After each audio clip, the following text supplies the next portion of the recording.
É uma manhã de 14 de agosto de 2005. Os céus da Grécia estão claros, azuis e calmos, do jeito que nós pilotos adoramos. Acima do interior do país, um Boeing 737 está em órbita de espera, com a imagem do deus do Sol Hélios pintada na cauda azul. Tudo neste avião, por fora, parece perfeitamente normal, mas algo por dentro está muito, muito errado. Pelo rádio, os controladores estão chamando: Hélios 522, Centro Atenas, você me escuta? Repetidas vezes, mas sem resposta. Para entender como este Boeing 737 poderia orbitar silenciosamente como um avião fantasma sobre Atenas, precisamos deixar o céu e voltar ao início deste voo. Não na cabine de comando e nem mesmo na pista, mas sim dentro de uma pequena companhia aérea operando à margem do recém-descoberto boom europeu das companhias aéreas de baixo custo.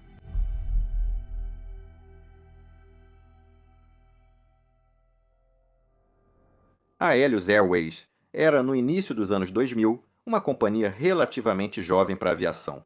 Ela foi fundada no final dos anos 90 como a primeira companhia aérea privada na nação insular de Chipre e era a própria definição de uma companhia aérea de baixo custo, iniciante e batalhadora, operando apenas 4 aeronaves. Num cenário familiar, para quem conhece o mercado aéreo europeu, a Helios prometia transportar turistas entre Chipre, Grécia e cidades por toda a Europa, da forma mais barata e eficiente possível. Como várias companhias aéreas de baixo custo da época, a Helios operava com margens apertadas, dependia da demanda sazonal e exigia muito de suas aeronaves no verão, precisando que cada avião voasse o máximo para ser lucrativo. No entanto, a postura da companhia aérea em relação à segurança era um tanto questionável. A rotatividade entre as tripulações e mecânicos era alta e, por volta de 2005, a Helios já estava sob escrutínio constante, há algum tempo, pela Autoridade de Aviação Civil do Reino Unido.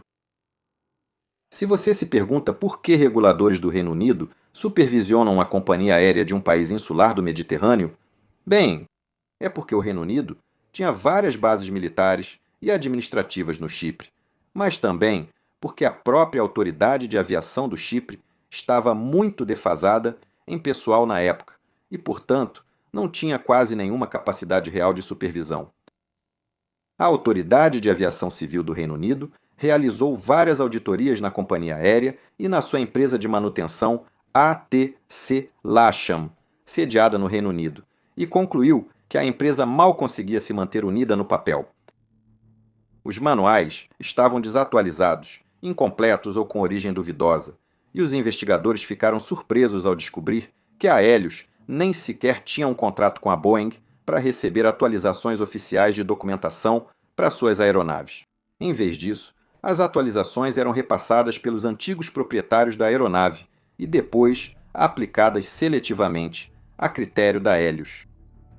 A administração reconheceu que só mudanças importantes eram adotadas, prática que refletia a cultura de segurança da companhia aérea. Os auditores também descobriram evidência de que os horários programados dos voos eram rotineiramente reduzidos no papel para evitar o acionamento dos limites de tempo de serviço da tripulação, uma prática que aumentava o risco de fadiga crônica entre as tripulações de voo. A companhia aérea também não tinha nenhum sistema de controle de qualidade minimamente eficaz. Os equipamentos de emergência estavam ausentes ou incompletos, e a supervisão operacional interna era praticamente inexistente, com os funcionários da linha de frente tendo que resolver a maioria dos problemas por conta própria.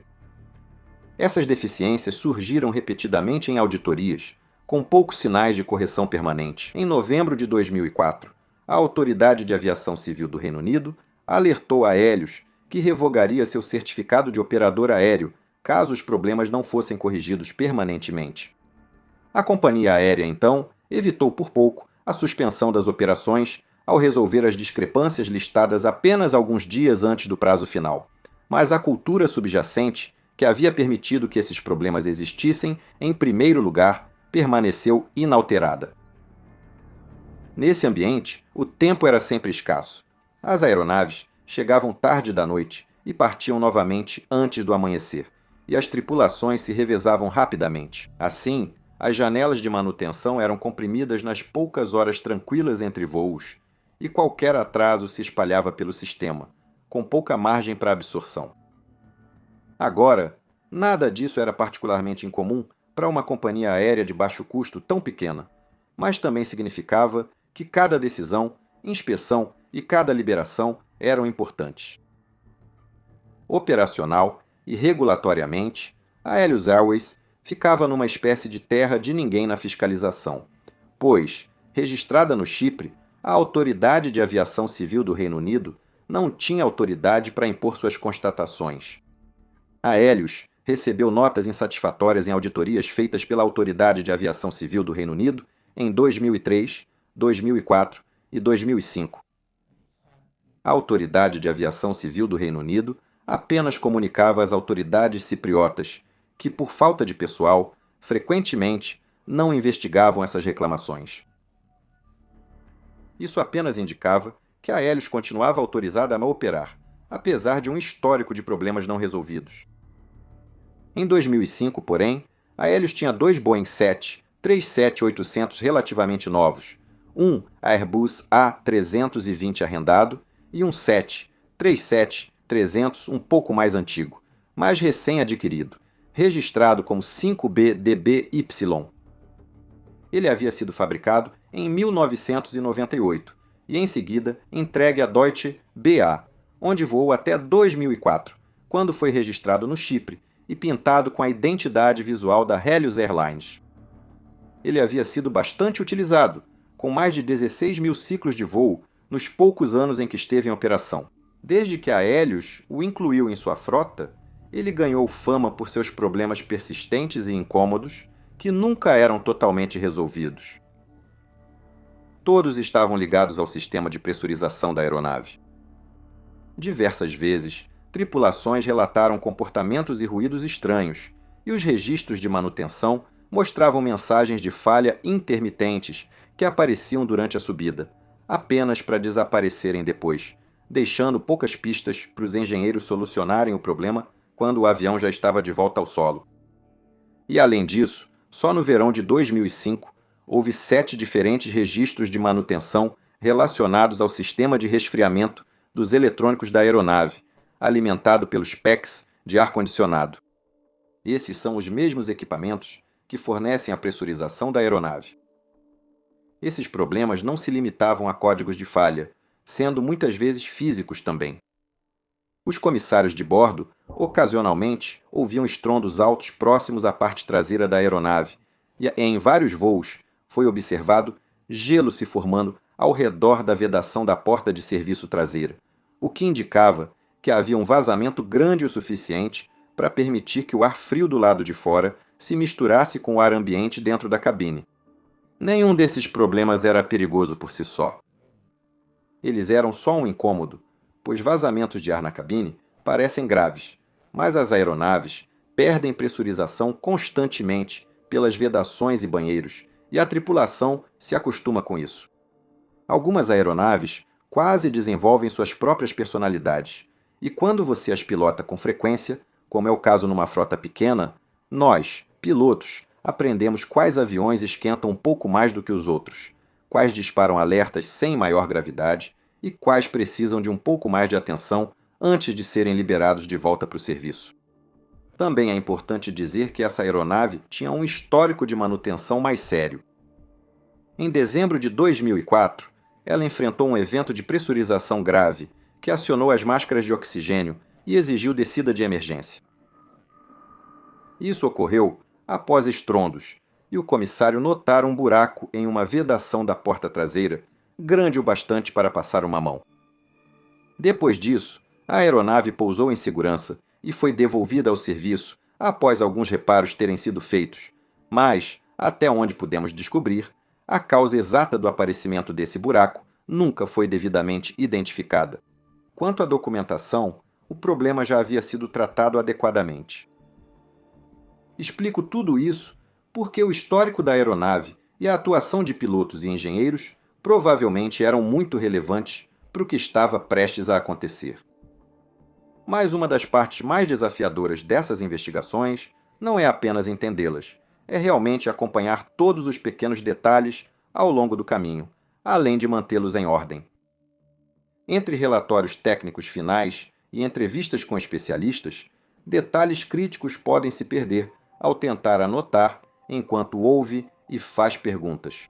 Por isso, comecei a usar o CloudNote Pro, o patrocinador de hoje. Agora, este é meu assistente dedicado para anotações e eu uso o tempo todo. Você simplesmente aperta um botão, coloca na mesa ou na parte de trás do seu celular e ele vai capturar tudo. Mas o verdadeiro diferencial vem depois. Veja, esse dispositivo vai transcrever toda a conversa, identificar os interlocutores e fornecer um resumo estruturado por IA com os principais pontos de ação. Então, em vez de passar horas juntando todas as informações, terei uma visão geral organizada pronta em apenas alguns segundos, o que é super útil e economiza muito tempo. Você pode usar o Ask Cloud para consultar gravações antigas ou redigir e-mails de acompanhamento das discussões, o que é sensacional.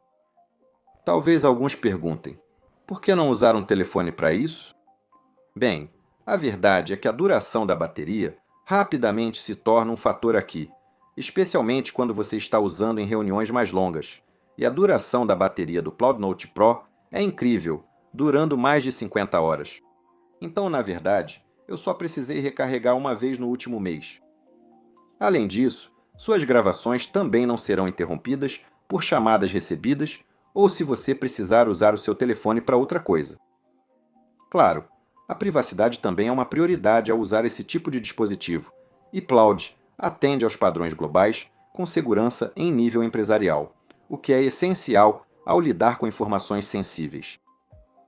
Agora, eles também oferecem o compacto NotePin S, caso você prefira uma opção mais elegante. Então, confira usando este código QR ou pelo link na descrição e lembre-se de usar o código PETER10 para um desconto de 10%.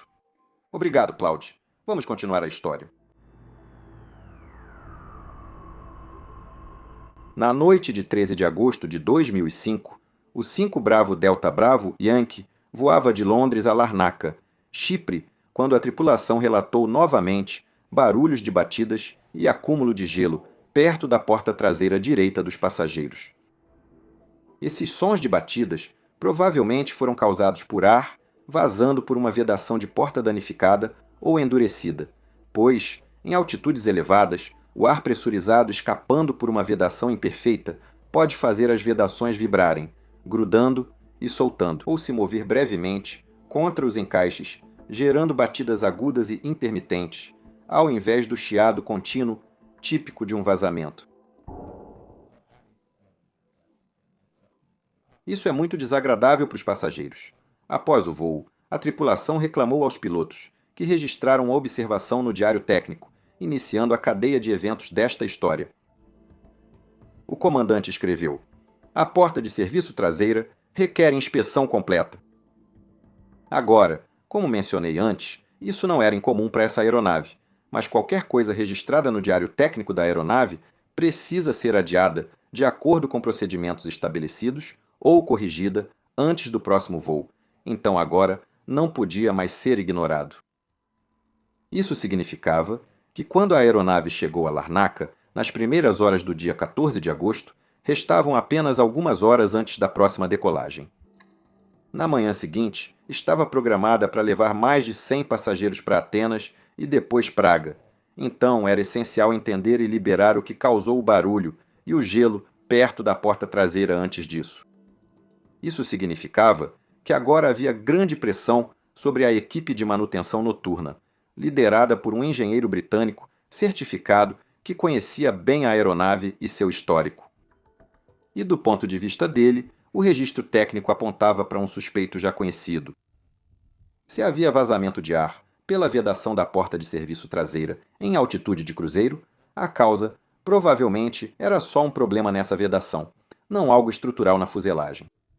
E isso, por sua vez, significava que o vazamento era sutil e intermitente, e mais importante, era algo que talvez não aparecesse a menos que o avião estivesse pressurizado. A equipe de engenharia inspecionou visualmente a porta de serviço traseira por dentro e por fora, abrindo e fechando-a diversas vezes. Eles checaram as vedações, o travamento e a estrutura ao redor, mas nada chamou atenção. A porta se vedava como deveria, encaixava corretamente na estrutura e todas as vedações ao redor pareciam intactas. O que era um pequeno problema. Veja, quando um vazamento de pressurização só aparece em altitude, uma simples inspeção em solo geralmente não é suficiente para encontrá-lo. Em altitudes mais elevadas, a diferença de pressão entre o interior e o exterior da cabine pode chegar a 8,35 libras por polegada quadrada, o que significa que há milhares de quilos de pressão de ar pressionando contra a porta e mantendo-a fechada. No frio, as vedações de borracha ficam mais rígidas, tornando pequenas imperfeições mais relevantes. Assim, uma porta que parece normal na rampa pode se comportar diferente quando a aeronave sobe ao ar rarefeito e gelado durante o voo. Antes de continuarmos, vale explicar por que falar de vedações e pressurização é tão importante.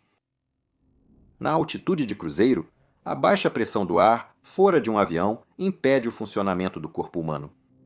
Lá em cima, nossos pulmões conseguem processar apenas cerca de 1/4 do oxigênio que poderiam absorver ao nível do mar. Então, sem assistência, uma pessoa perderia a consciência em segundos. Essa assistência pode vir tanto da adição de oxigênio ao ar que respiramos, quanto do aumento artificial da pressão. Como é mais conveniente, é isso que aeronaves comerciais fazem. Mas elas não voam como vasos de pressão perfeitamente selados. Aeronaves comerciais mantêm essa pressão ao bombear ar comprimido e controlar cuidadosamente quanto ar é liberado.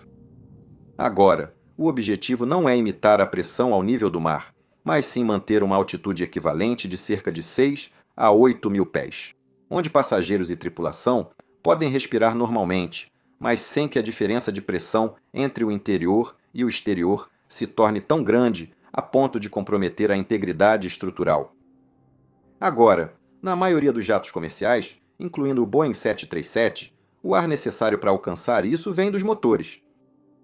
Isso é conhecido como ar de sangria e é extraído do 5º e do 9º estágio do compressor do motor, onde está quente e altamente pressurizado.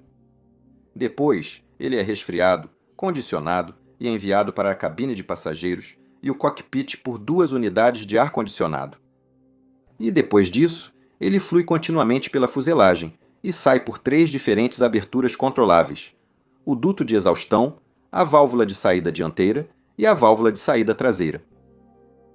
Agora, para simplificar, vou falar principalmente sobre a válvula de saída traseira aqui, já que ela é a mais importante dessas. Então, ao abrir ou fechar essa válvula, o sistema de pressurização pode aumentar ou diminuir a pressão dentro da cabine de forma suave e controlada, à medida que a aeronave sobe e desce, alterando assim a altitude da cabine.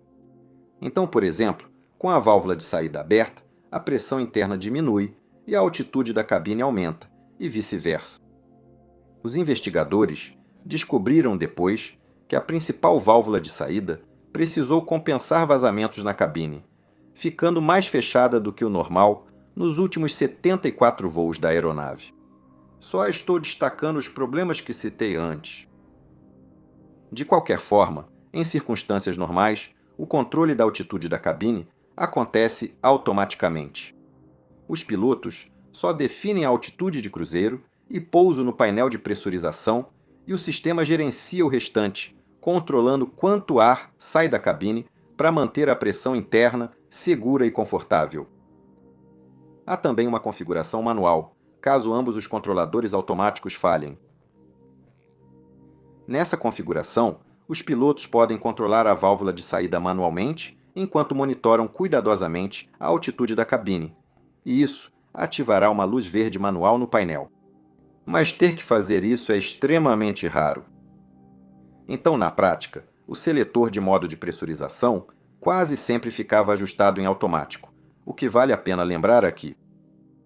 Isso nos leva novamente aos engenheiros, e agora tentamos descobrir o problema da porta traseira.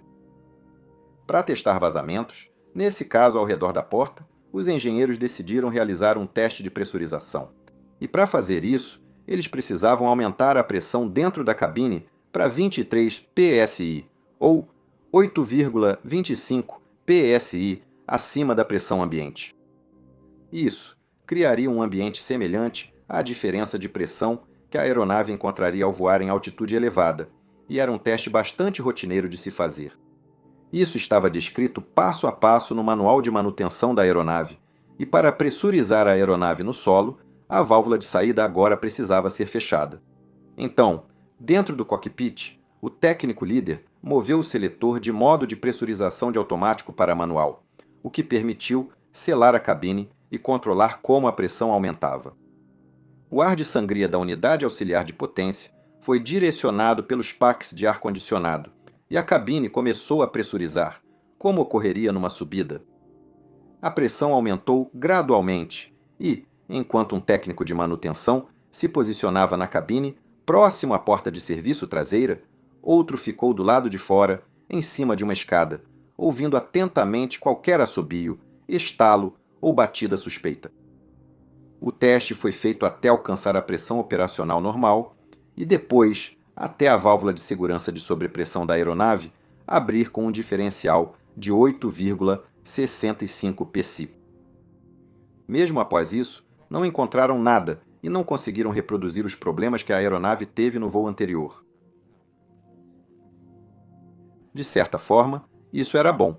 A aeronave parecia estruturalmente íntegra e sem defeitos que exigissem reparo imediato, mas ao mesmo tempo era muito frustrante. O problema relatado por essa tripulação de cabine já fora documentado várias vezes, mas novamente não ocorreu em condições controladas. Sem falhas a corrigir, os engenheiros iniciaram a despressurização da aeronave, controlando a taxa para evitar desconforto aos ocupantes. E isso foi especialmente depois que um dos técnicos já havia reclamado que eles estavam descendo rápido demais e que seus ouvidos estavam doendo. Depois, foi constatado que esse teste não havia sido feito exatamente conforme a descrição no manual de manutenção.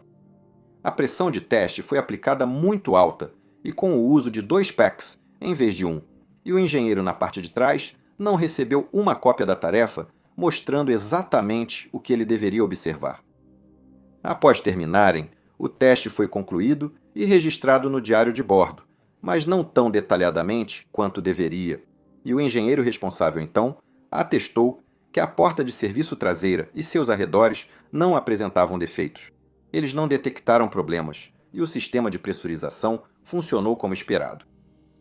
Quando ele terminou de preencher isso, a noite já havia acabado e a aeronave foi liberada para voltar ao serviço.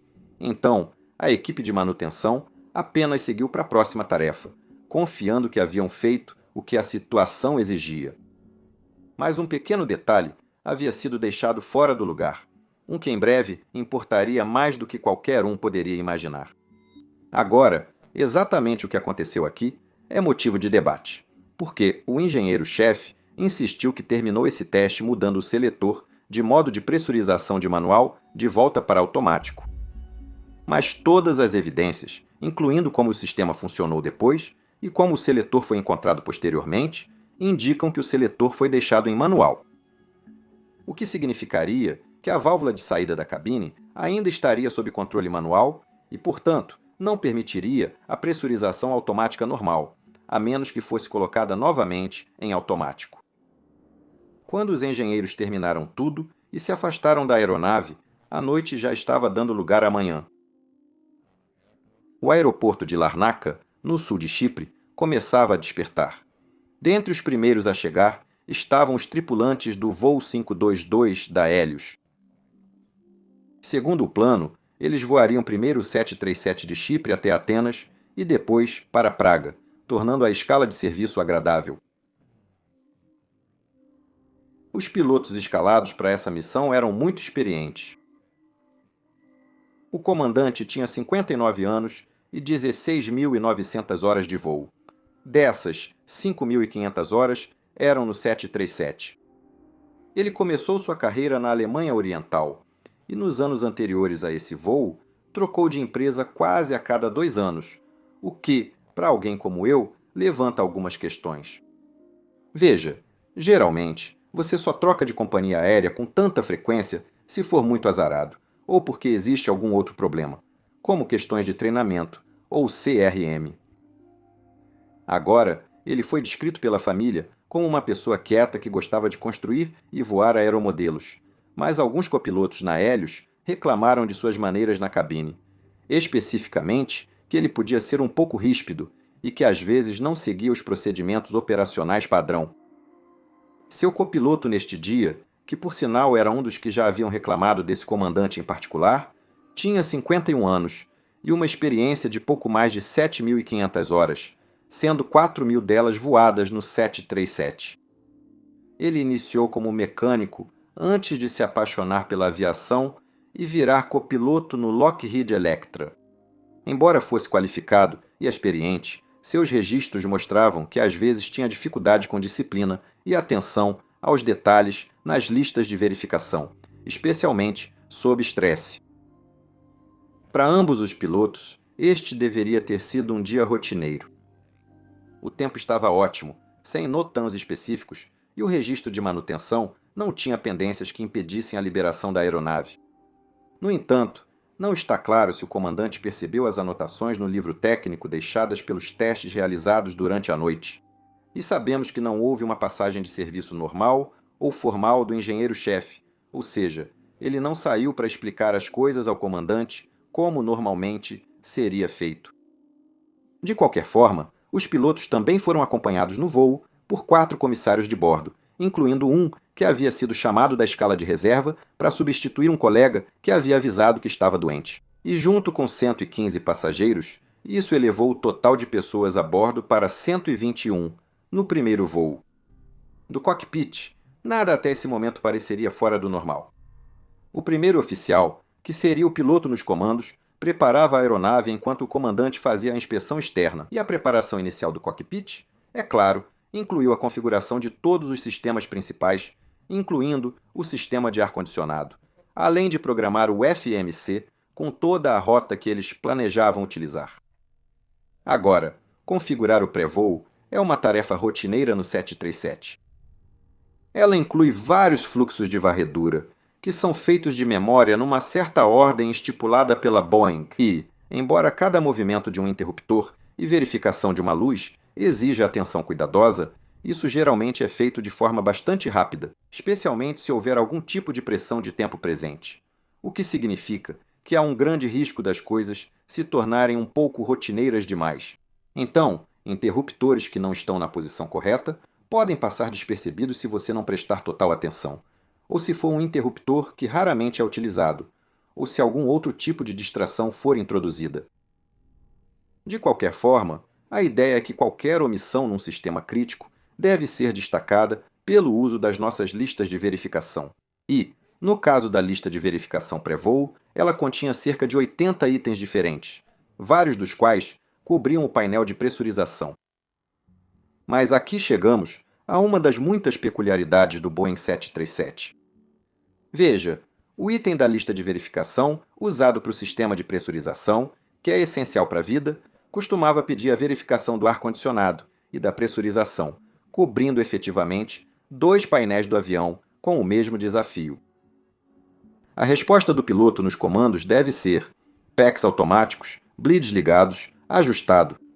O ajustado deve incluir altitude de cruzeiro, altitude de pouso no painel de pressurização e posição do seletor de modo de pressurização.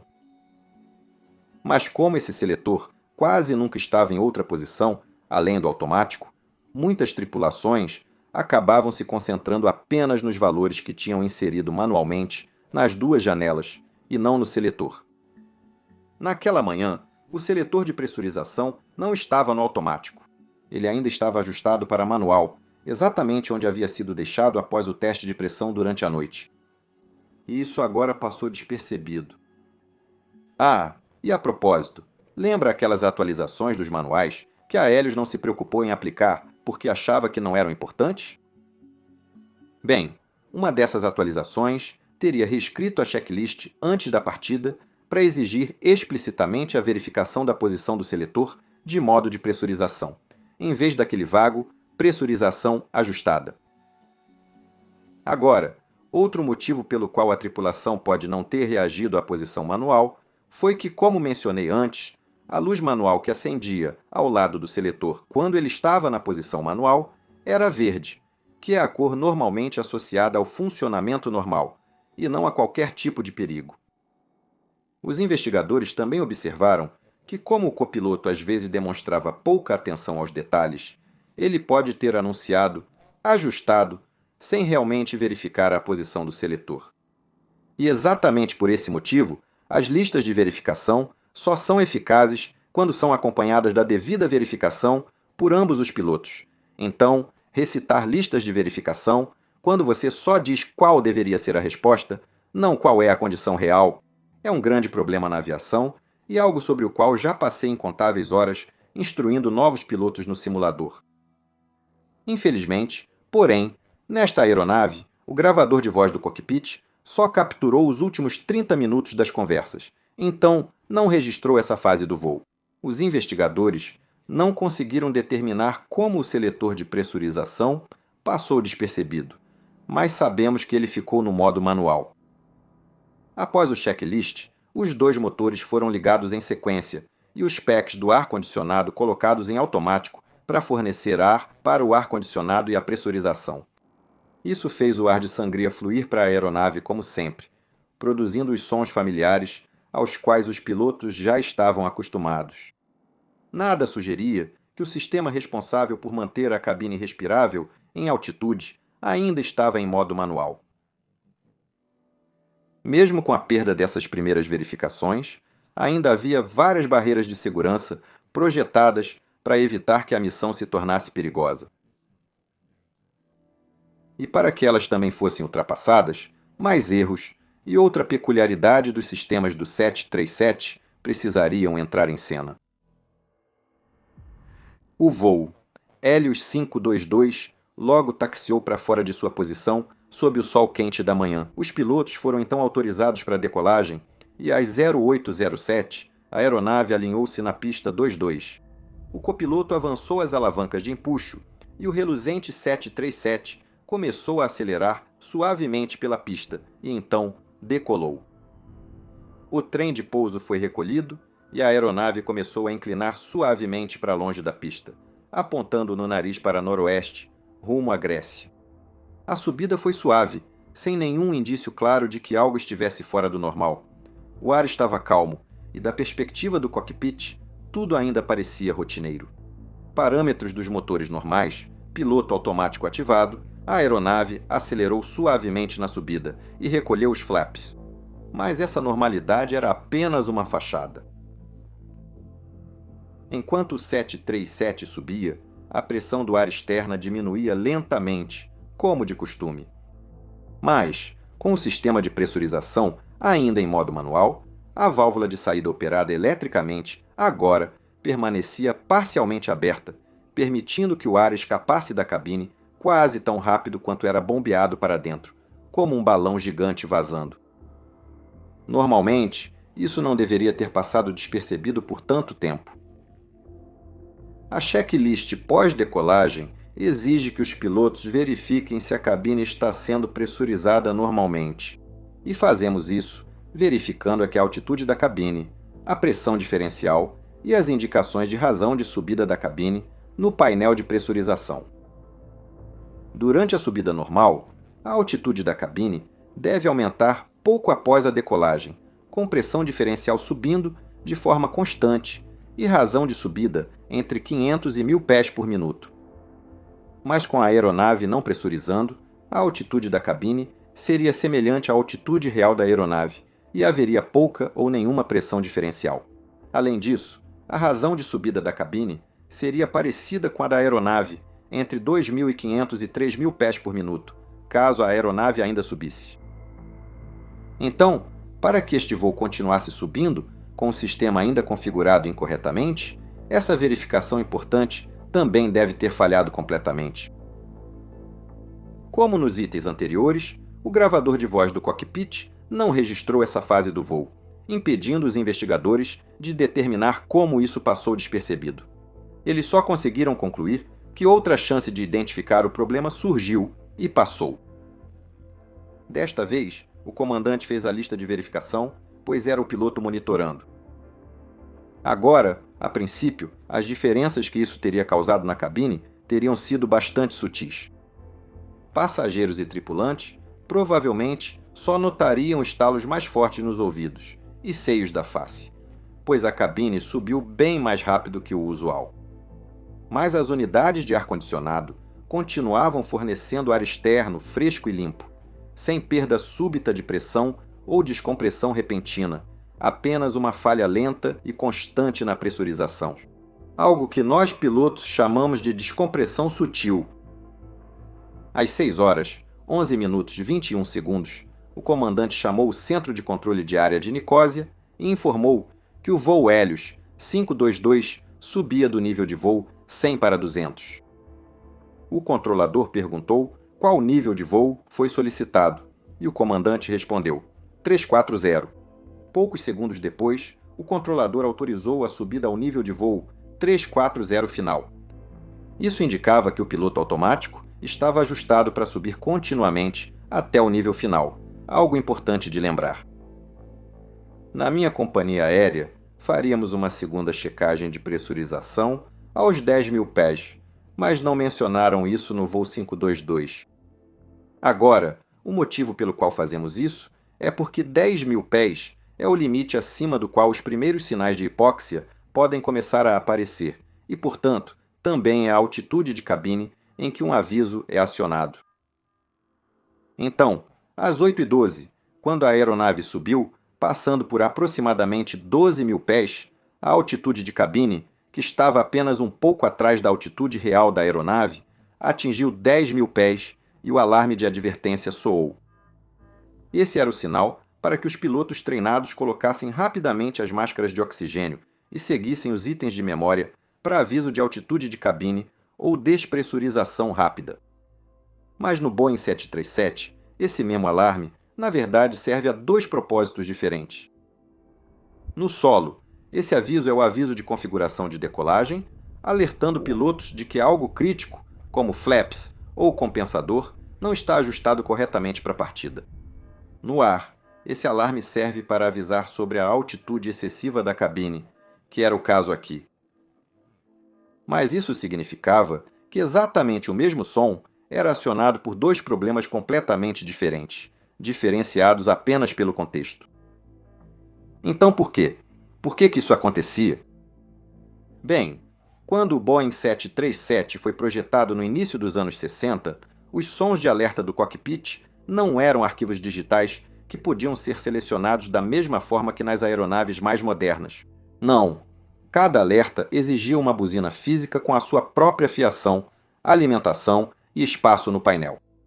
Então, para reduzir a complexidade num cockpit já lotado, a Boeing optou por reutilizar a mesma buzina para vários alertas, contando com a fase do voo para eliminar qualquer ambiguidade. Isso significava que quando essa buzina disparava, era porque a altitude da cabine havia ultrapassado 10.000 pés. Para os projetistas da aeronave, isso era tão diferente do aviso de configuração de decolagem que jamais poderiam ser confundidos. Essa suposição foi baseada numa premissa equivocada sobre a natureza humana. Uma que partia do princípio de que os humanos sempre reagem com base na lógica e não em coisas como familiaridade e hábitos. Veja, para os pilotos, esse alarme sonoro é muito mais familiar num contexto muito diferente e específico. Durante as verificações pré-voo, no portão, nós pilotos testamos o aviso de configuração de decolagem avançando as alavancas de empuxo para a posição alta, com motores desligados e flaps recolhidos. E ao fazer isso reproduz exatamente esse mesmo alarme sonoro, mostrando para nós que o sistema de aviso de configuração de decolagem está funcionando. Mas isso também significa que as tripulações ouvem esse aviso nesse contexto, como um aviso de configuração de decolagem, diariamente. Já o aviso de altitude de cabine não é testado do mesmo jeito, Então a maioria dos pilotos só o ouve no treinamento simulado, às vezes após anos. Então, com o tempo, isso criou uma associação poderosa. Aquele alarme sonoro agora significava aviso de configuração de decolagem, não aviso de pressurização. E o resultado aqui foi que, quando esse aviso foi ativado, os pilotos não colocaram imediatamente as suas máscaras de oxigênio, como o procedimento exigia. Eles interpretaram isso como um falso aviso de configuração de decolagem, que deveria ser resolvido. Agora, isso é uma explicação, não uma desculpa. Eles pilotavam uma aeronave com histórico de problemas de pressurização e uma rápida consulta ao diário técnico na preparação do voo mostraria ao comandante as anotações do voo anterior e as ações de manutenção. Mas, como eu disse antes, não houve nenhum repasse oficial dos engenheiros para essa nova tripulação durante a manhã. E, além disso, esse comandante era conhecido por nem sempre seguir os procedimentos, e o copiloto era conhecido por deixar passar coisas quando estava sob pressão. Então, talvez você comece a perceber como os buracos no modelo do queijo suíço começaram a se alinhar, com barreira de segurança após barreira de segurança sendo ultrapassada. Após entender o alarme como aviso de configuração de decolagem, um piloto desligou os automáticos e reduziu brevemente as alavancas de empuxo em direção à marcha lenta. Quem fez isso saberia que esse aviso não deveria soar no ar. No solo, ele só ativa com as alavancas de empuxo avançadas, então recuá-las foi uma tentativa razoável de resetar ou confirmar o que achavam ser um falso alerta. Mesmo assim, com o alarme sem parar, a tripulação não questionou sua suposição inicial. Isso reforçou a ideia de que algo na configuração ou nos sistemas da aeronave não fazia sentido, embora a causa exata ainda fosse desconhecida. Momentos depois, o piloto automático e o autothrottle foram reengatados e a subida continuou, com o aviso não resolvido e ainda soando ao fundo, o que provavelmente também aumentou o estresse deles. Agora, se você acha que esse erro foi uma tragédia isolada, você está enganado. Na verdade, durante os anos que antecederam esse evento, várias tripulações de 737 ao redor do mundo cometeram exatamente o mesmo erro, com consequências que chegaram perigosamente perto de espelhar o que estava prestes a acontecer. Em um dos casos mais graves, um Boeing 737, partindo da Irlanda em 2002, não conseguiu pressurizar após a decolagem. Ao subir, o alarme de altitude da cabine soou e a tripulação achou que era um problema de configuração de decolagem. Um comissário tentou avisar os pilotos sobre o desconforto na cabine, mas foi instruído a esperar enquanto eles avaliavam o que achavam ser um alarme incômodo. E só quando a altitude da cabine atingiu cerca de 14.000 pés que o comandante percebeu que as unidades de ar-condicionado nunca haviam sido ligadas.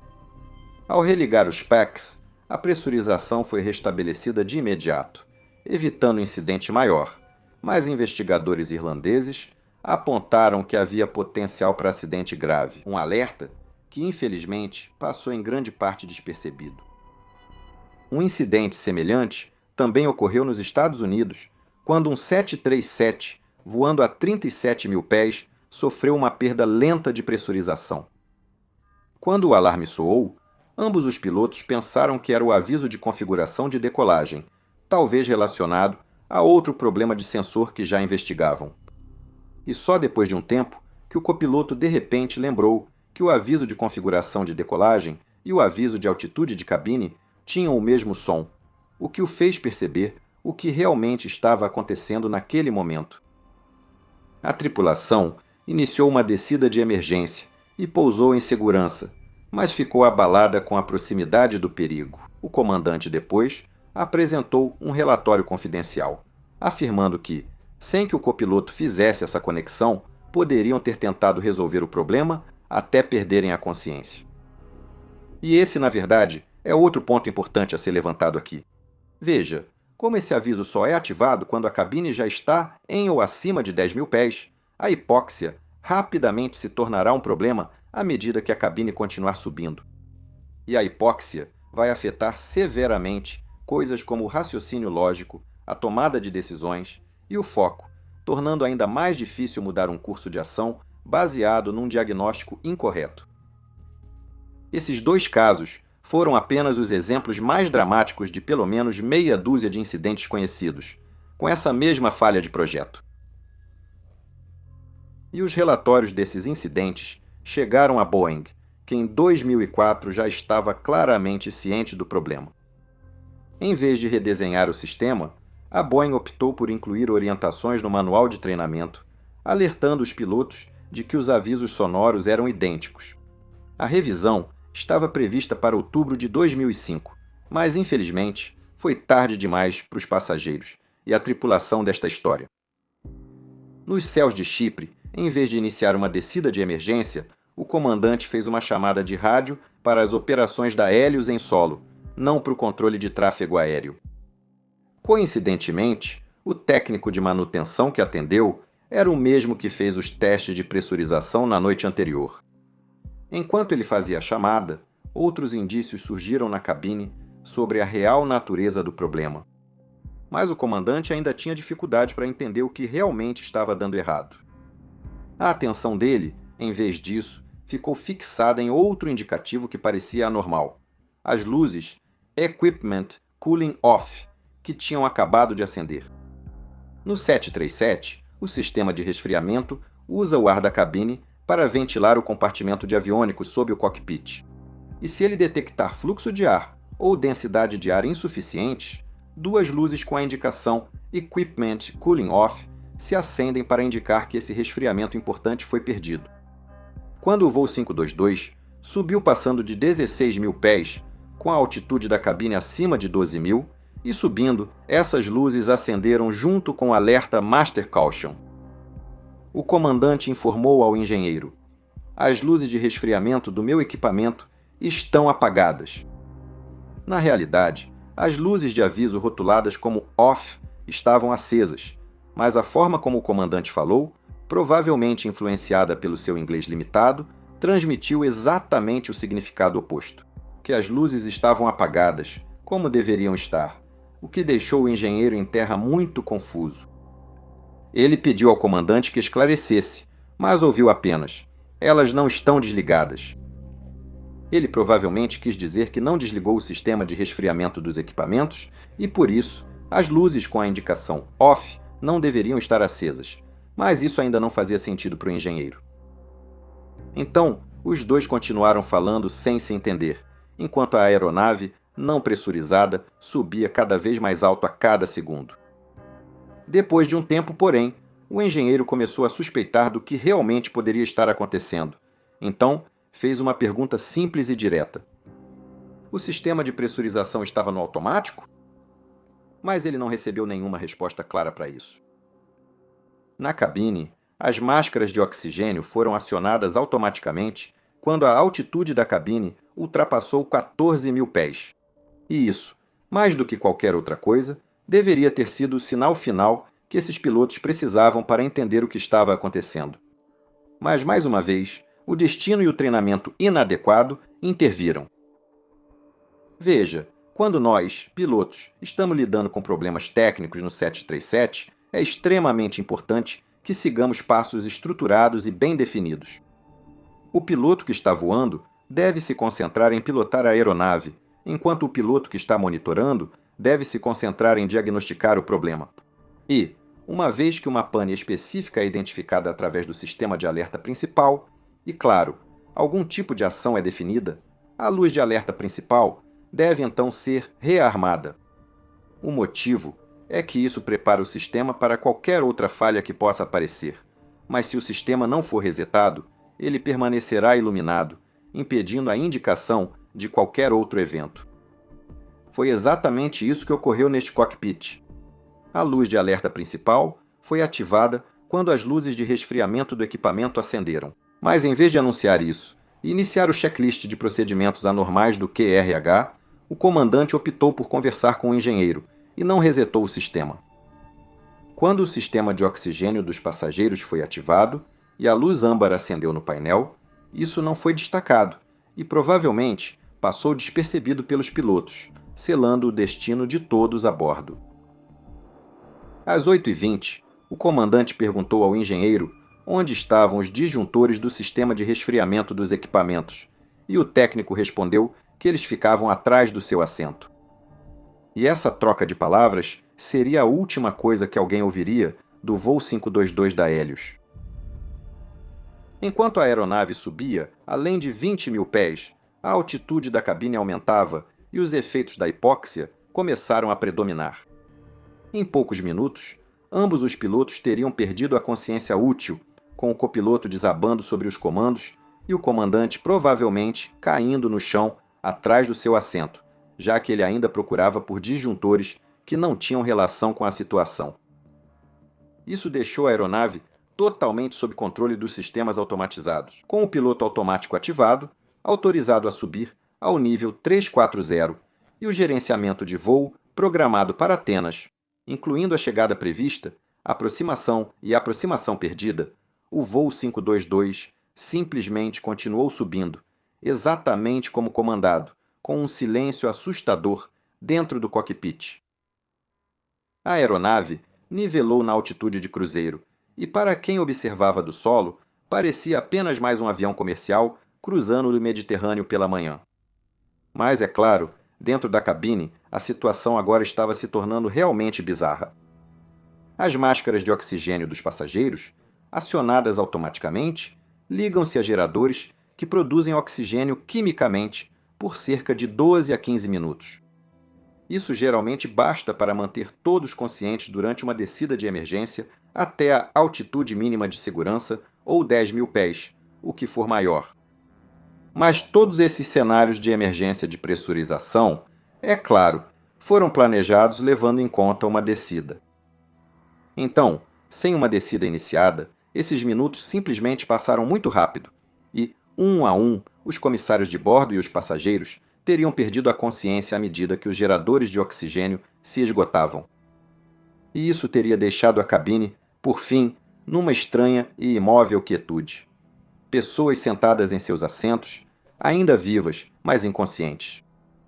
Uma questão importante é o que os comissários de bordo faziam.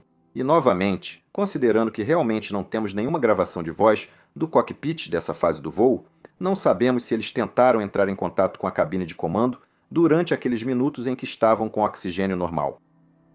Veja, a tripulação teria sido bem treinada para um cenário de perda de pressurização, então eles esperariam que a aeronave nivelasse enquanto colocavam suas máscaras de oxigênio e se sentavam, e depois disso deveria ter ocorrido uma descida rápida. Mas essa aeronave continuou subindo em vez disso, o que certamente deve ter causado grande preocupação para a tripulação.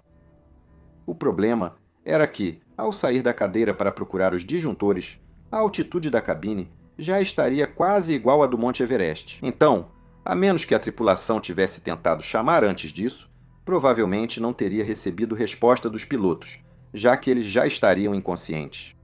Lembre-se, eles não estavam usando nenhum tipo de oxigênio. De qualquer forma, tudo o que sabemos com certeza é que o voo 522 simplesmente continuou voando em direção à Grécia. De volta a Larnaca, o despacho da Hélios tentou contatar diretamente o voo 522, sem sucesso. Eles contataram o centro de controle de área em Nicósia, esperando que o controle de tráfego aéreo tivesse sucesso onde falharam. Mesmo com várias tentativas dos controladores de Nicósia de chamar a aeronave, tanto na frequência designada quanto na frequência de emergência 121.5 e até por retransmissão de tráfego próximo, todas ficaram sem resposta. Mas apesar desse silêncio, os retornos do radar ainda mostravam o 737 mantendo sua altitude designada e seguindo exatamente pela rota planejada. Para os controladores, isso era reconfortante, pois era o que os pilotos eram treinados a fazer em caso de falha de rádio. Claro, isso também deveria incluir eles selecionando 7600 no transponder, mas fora isso, tudo parecia estar certo. Esse comportamento padrão fez parecer inicialmente um problema comum de comunicação que se resolveria com o tempo.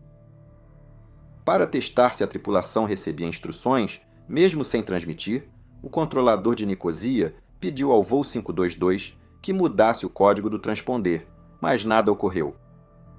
O voo entrou no espaço aéreo grego, seguiu direto ao VOR de Rhodes e então fez uma curva suave rumo aos próximos pontos de navegação, Ripley e Varix. A responsabilidade pelo voo passou aos controladores de tráfego aéreo gregos, que assumiram e chamaram a aeronave, repetindo a mesma pergunta várias vezes. Hélios 522, você me escuta? Mas nunca houve qualquer resposta. Às 9h12, 52 minutos após a última transmissão do comandante, a aeronave se aproximou do ponto de notificação Ripley, onde normalmente teria iniciado sua descida para Atenas. Na remota possibilidade dos pilotos ouvirem as instruções, o controlador emitiu autorização de descida. Mas, novamente, não houve resposta e a aeronave não tentou iniciar a descida. Lembre-se, o sistema de gerenciamento de voo havia sido programado até Atenas, mas sem um comando do piloto, o piloto automático não poderia iniciar a descida. Ele manteria apenas a altitude de cruzeiro definida no painel de controle. Assim, ainda a 34 mil pés, o voo 522 logo passou sobre Varix e depois pelo VOR de Keia, na ilha de Keia, antes de finalmente começar uma curva suave, alinhando-se com o curso padrão de aproximação por instrumentos para Atenas. Exceto que fez isso ainda mantendo 34 mil pés. E, para aqueles que acompanhavam o voo, esse momento marcou uma mudança da preocupação para o desespero contido, porque o fato de a aeronave não estar descendo era um passo além dos procedimentos normais de perda de comunicação. Então, isso deve ser outra coisa. Telefones tocaram nas salas de operações, supervisores foram acionados e autoridades militares avisadas, enquanto o 737 seguia em cruzeiro. Sem instruções no plano de voo, o piloto automático fez o que foi projetado para fazer. Como a aeronave não pousou, seguiu o procedimento publicado de aproximação perdida, indo para uma órbita de espera e voando grandes óvalos a sudeste de Atenas, retornando ao VOR de Keia. E então, continuou fazendo isso repetidamente, esperando que alguém dissesse o que fazer em seguida. E foi nesse momento, enquanto os controladores observavam a aeronave orbitar repetidas vezes, que uma possibilidade começou a dominar a conversa. Incapacidade da tripulação. Do solo, não havia como saber se os pilotos estavam inconscientes, tentando solucionar um problema ou enfrentando algum outro tipo de emergência, porque o radar agora realmente só podia mostrar posição, altitude e velocidade. Em todos esses aspectos, o voo 522 parecia assustadoramente normal, enquanto a órbita de espera continuava. 5 vezes a aeronave circulou pelo céu, queimando combustível em ritmo constante, com motores, sistemas e piloto automático funcionando. A Força Aérea Helênica recebeu agora a ordem de decolar 2 F-16 da base aérea de Nea Antialos, tanto para inspecionar visualmente o avião comercial, quanto para determinar se havia algum sinal de vida ou se representava algum tipo de ameaça. A essa altura, essa era a única maneira de descobrir o que realmente estava acontecendo a bordo do voo 522. Enquanto os caças subiam para a altitude de interceptação e iam para a órbita de espera ao norte de Atenas, o Boeing 737 continuava circulando em silêncio. Quando os caças alcançaram a aeronave, às 10h32, ela já havia completado 5 voltas em sua órbita de espera pré-programada e estava começando a sexta. O céu limpo e a ótima visibilidade tornaram a interceptação simples. Os FD-16 se aproximaram do avião comercial, permitindo que um piloto olhasse diretamente pelas janelas da cabine de comando. O que ele viu ali descartou de imediato uma simples pane de rádio. Ele relatou que o assento do comandante estava vazio e parecia que o primeiro oficial estava caído para a frente em sua cadeira, imóvel, com a cabeça quase encostada nos comandos. No início, não houve mais sinais de movimento na cabine, nem tentativas de reconhecer a interceptação ou responder aos sinais visuais dos pilotos de caça. Isso incluiu balançar as asas, manobrar para o campo de visão da tripulação e até mesmo lançar sinalizadores, mas nada estava funcionando. Agora, este era realmente um voo fantasma. Um dos pilotos do F-16, então, manobrou sua aeronave ao longo da fuselagem, olhando pelas janelas da cabine enquanto passava, e lá dentro ele pôde ver máscaras de oxigênio penduradas no teto por toda a cabine. Os passageiros estavam visíveis e imóveis em seus assentos, sem sinais de fumaça, fogo ou danos estruturais. Somente uma aeronave silenciosa intacta voando sozinha. Ele relatou essa observação ao pessoal em solo em tempo real. Definitivamente, isso não era um sequestro. Não havia sinais de luta visível, mas ainda assim, ninguém parecia estar consciente. No solo, as implicações dessa mensagem foram imediatas e devastadoras. Controladores de tráfego aéreo, militares e autoridades governamentais já concordavam que todos no voo Hélios 522 provavelmente estavam incapacitados. Possivelmente de forma permanente, porque a exposição prolongada à hipóxia severa pode causar danos permanentes ao cérebro. Então, o que eles poderiam fazer agora, e será que a aeronave poderia representar uma ameaça para as pessoas em solo? De qualquer forma, o piloto do F-16 permaneceu acompanhando a aeronave, observando atentamente qualquer sinal de mudança, qualquer movimento no cockpit ou na cabine que pudesse indicar que alguém a bordo ainda estava consciente. E então, sem que os pilotos de caça percebessem, dentro do silêncio absoluto da cabine, alguém realmente começou a se mover. Às 8 horas, 48 minutos e 31 segundos, 2 sinais sonoros foram ouvidos repentinamente dentro do cockpit e, 20 segundos depois, mais 2. Em seguida, soou um alarme contínuo e insistente que ecoou pelo cockpit silencioso por cerca de mais 20 segundos, e depois disso, veio um pequeno e inconfundível clique, registrado para sempre no gravador de voz da cabine. A porta da cabine de comando havia sido destravada, e apenas alguns segundos depois ela se abriu. E pelas janelas frontais, os pilotos de interceptação agora viram algo incrível e comunicaram por rádio à base dizendo: ele está vestindo um colete e uma camisa azul. Ele não parece usar uniforme de piloto. Ele está com uma garrafa de oxigênio portátil. A pessoa mencionada, agora sentando-se no assento do comandante e colocando as mãos nos comandos, era o comissário de bordo de 24 anos, Andreas Prodromou.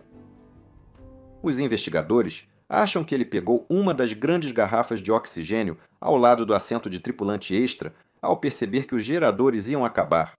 Agora, ele era um mergulhador treinado, e esse fato, junto com seu treinamento como comissário de bordo, teria feito com que ele conseguisse preparar a garrafa de oxigênio portátil relativamente rápido. Isso significava que, pela primeira vez em horas, havia vida humana visível a bordo do voo Hélios 522, o que, visto de fora, devia ser surpreendente e de partir o coração. Os pilotos dos F-16 apertaram a formação, balançaram as asas e piscaram as luzes, tentando chamar a atenção de Prodromou e buscar sinais de que ele os via ou ouvia. Mas a princípio ele não olhou para eles. Fosse o que fosse que ele fazia lá em cima, estava sozinho numa situação além do surreal. Assim, os caças apenas informavam aos controladores em solo o que viam, enquanto o 737 mantinha sua órbita de espera no norte da Grécia. Mas se Andreas tinha uma garrafa de oxigênio, por que ele demorou tanto para chegar ao cockpit? Bem, parte da resposta pode estar na porta reforçada do cockpit. Após os ataques de 11 de setembro, passou a ser exigido que a porta permanecesse trancada, só podendo ser aberta de dentro do cockpit ou com uma sequência no teclado externo. Investigadores suspeitam que ele tentou localizar a chefe dos comissários, que tinha o código de desbloqueio no bolso. É claro que também existe a possibilidade trágica de que Andreas não tenha ido direto para o cockpit. A namorada dele era uma das outras tripulantes a bordo, e é totalmente razoável supor que ele tenha tentado ajudá-la primeiro, e talvez a outros, antes de seguir em direção ao cockpit. Se for esse o caso, essas tentativas foram inúteis e lhe custaram tempo e oxigênio, mas isso não diminui o fato de ele ter chegado ao cockpit. Na verdade, isso é ainda mais notável. Quando ele finalmente conseguiu entrar, a dimensão do que estava enfrentando teria sido quase impossível de imaginar. Mas de todas as pessoas a bordo, ele provavelmente era a pessoa mais indicada para ter chegado até ali. Veja, Andreas também tinha treinamento como piloto privado, então todos os instrumentos e alavancas ali podiam ser ao menos um pouco familiares para ele. Mas nesse ponto, a aeronave já completava o 10º circuito, e o combustível, planejado só para o voo curto de Chipre a Atenas mais reservas, estava quase no fim. Andreas teria só alguns segundos para entender a configuração da aeronave, quais sistemas funcionavam e que opções, se existissem, restavam. Para pousar o 737 com segurança, ele teria que entender o piloto automático, iniciar a descida e, com sorte, contatar os controladores, que poderiam buscar ajuda em solo. E tudo isso poderia ter sido teoricamente possível, se houvesse tempo suficiente. Mas não havia. Menos de um minuto após entrar na cabine, o motor esquerdo ficou sem combustível e desligou. E assim que isso aconteceu, a comutação elétrica automática dentro do 737, que definitivamente teria ocorrido, teria desconectado o piloto automático. Então, a partir desse momento, Andreas teria que pilotar a aeronave manualmente, em alta altitude e com um motor inoperante. Isso também significava que, com o empuxo assimétrico vindo do motor restante, o 737 agora guinou e começou uma curva acentuada para na esquerda, antes de nivelar novamente em uma proa noroeste, já fora da órbita de espera. E agora, com apenas um motor fornecendo potência, a aeronave também não conseguia manter 34.000 pés. Então, em pouco tempo, o nariz começou a baixar e a aeronave começou a descer, primeiro suavemente e depois com uma atitude de nariz mais baixo, trocando altitude por velocidade enquanto seguia em direção à costa. Em minutos, a aeronave sobrevoou a ilha de Évia, descendo rapidamente pelo mesmo espaço aéreo atravessado, horas antes sem incidentes. Notavelmente, porém, agora ela continuava em uma rota noroeste relativamente estável, em vez de entrar numa espiral descontrolada. Esse foi um detalhe que os investigadores mais tarde consideraram como uma forte evidência de que Andreas Prodromou estava pilotando ativamente o avião nesse momento, mas com óbvia dificuldade. Um dos pilotos do F-16 se aproximou novamente, buscando na cabine sinais de alguma mudança na situação. E através do para-brisa, ele pôde ver que o copiloto agora estava sentado ereto, como se Andreas, nos comandos, tivesse tentado acordá-lo. Mas as pessoas na cabine de comando ainda não davam sinal ao caça. O gravador de voz da cabine também registrou algo inaudível pelos caças. Uma voz fraca e exausta chamando: "Mayday, Mayday, Mayday! Voo 522 da Helios Airways. Atenas. Mayday, Mayday!" Andreas nunca pressionou o botão de transmissão no manche durante a chamada, e mesmo que tivesse feito isso, o rádio estava na frequência errada, então o chamado de Mayday não foi enviado. Ela só foi registrada para a posteridade no gravador de voz da cabine. Logo após, a aeronave virou bruscamente à esquerda mais uma vez, cruzando Euboea pela segunda vez, enquanto a descida aumentava para milhares de pés por minuto. A altitude diminuiu rapidamente e quando a aeronave desceu para cerca de 7.000 pés, o motor direito finalmente também ficou sem combustível e apagou.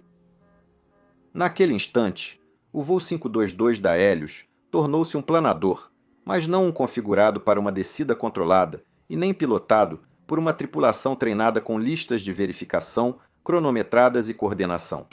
Não, este era um avião comercial voando sem empuxo, com pouca energia e quase nenhuma altitude restante, com um pobre e despreparado tripulante de cabine nos controles. Controles, provavelmente, também já sem potência hidráulica, pois ambos os motores falharam, tornando o controle da aeronave extremamente difícil. Agora, os caças ficaram à vista, mas recuaram para uma distância segura, observando. E então, pela primeira vez, desde que entrou no cockpit, Andreas Prodromou reconheceu os pilotos dos caças, respondendo fracamente com um gesto de mão e confirmando que estava ciente da presença deles. O piloto do F-16 não tinha ideia de quanto controle Andreas tinha naquele momento, Então, sinalizou para que ele o seguisse, apontando para baixo em direção ao aeroporto e oferecendo a única opção restante. Mas a resposta foi devastadora em sua simplicidade. Andreas apenas apontou para baixo, como se dissesse que o avião estava caindo e que não havia mais nada a ser feito. O voo Hélios 522 retornou ao continente grego, fez nova curva à esquerda e desceu rumo às colinas próximas à costa nordeste de Atenas. Cientes da queda inevitável, os caças se afastaram no último instante e informaram pelo rádio: vai atingir o terreno. No cockpit, Andreas Prodromou puxou o manche instintivamente, tentando levantar o nariz e suavizar o impacto, mas sem flaps, com a velocidade diminuindo e os comandos provavelmente pesados, seus esforços pouco adiantaram. Às 9 horas, 3 minutos e 32 segundos, o voo Hélios 522 atingiu o solo na encosta da colina Gramático, 32 quilômetros ao norte de Atenas. Ele subiu, desgovernado por uma crista, passou por cima de um desfiladeiro e atingiu outra crista, subindo parcialmente por ela, despedaçando-se. Segundos depois, a chamada veio de um dos caças. Houve impacto. E não haveria sobreviventes. Nos dias seguintes, investigadores tentaram entender como um avião comercial totalmente carregado virou um avião fantasma, voando só no piloto automático. Após analisar dados da caixa preta, posições dos interruptores no cockpit e memória não volátil extraída dos controles do sistema de pressurização, eles foram forçados a uma conclusão sombria. O sistema de pressurização havia sido deixado no modo manual, com a válvula de saída parcialmente aberta, o que significa que o avião nunca pressurizou. E, depois de terem deixado isso passar completamente e com pouco tempo restante para descobrir o verdadeiro problema, as distrações dos pilotos e a perda de raciocínio induzida pela hipóxia consumiram a breve janela de oportunidade que eles tinham antes que fosse tarde demais. As lições do Hélios 522 foram logo aplicadas. A Boeing atualizou o manual de manutenção do 737 para afirmar claramente que, após o teste de pressurização, o seletor de modo deve ser colocado em automático, evitando esquecer uma etapa antes implícita. Os órgãos reguladores exigiram revisar a lista de verificação normal e os procedimentos de emergência, enfatizando o uso imediato das máscaras de oxigênio e tratando qualquer aviso de altitude de cabine como problema urgente, priorizando o oxigênio. Os órgãos reguladores também apontaram a ambiguidade de projeto que havia encurralado esta tripulação. A FAA emitiu uma diretriz de aeronavegabilidade exigindo que os avisos de configuração de decolagem e de altitude de cabine tivessem luzes de advertência separadas em frente aos pilotos, permitindo identificação imediata dos alertas. Mas para Hélios Airways, esse acidente foi mais ou menos o fim, e no final de 2006, o Chipre apreendeu os ativos da companhia aérea por impostos não pagos, paralisando-a para sempre. A tragédia desse voo e o fim dramático da Hélios resultaram de uma companhia aérea cuja cultura de segurança foi silenciosamente corroída ao longo do tempo.